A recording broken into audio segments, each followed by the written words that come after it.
Thank you so much.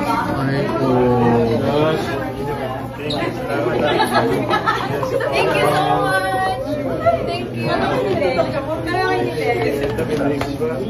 Please welcome Ms. Bel Mariano, Mr. Joshua Garcia, and of course, Mr. Piolo Pascual. We'll give a few words. Thank you for this screen.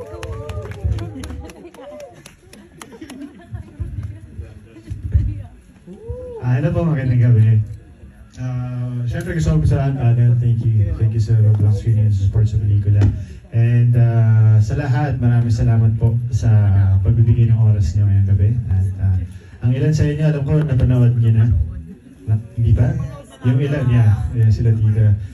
And napakabait talaga sa industriya itong si Alden Richards dahil sa tuwing may mga pelikulang Pilipino, ang mga artista katulad na lamang sa Star Cinema, sa GMA Pictures, nakasuporta talaga itong si Alden Richards. Kagaya na lamang itong kahapon, no? After ng kanyang MediaCon para sa kanyang 15th anniversary fan meet, dumiretso ka agad para sa Black Screening itong si Alden, no? Dahil dito rin yata ang venue nung MediaCon kanina. At ito dumalo sina Papa P, Piolo Pascual, Bel Mariano at Joshua Garcia.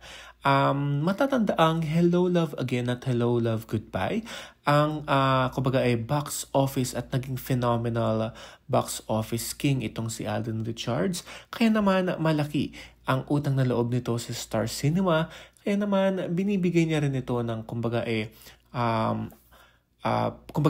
mabalik ang pasasalamat sa tulong ng pagbo-black screening ng mga pelikula under Star Cinema. And of course, Miss Cathy Garcia Sampana ang nag-direct nito na kung saan siya rin nag-direct ng Cat Den movies nila.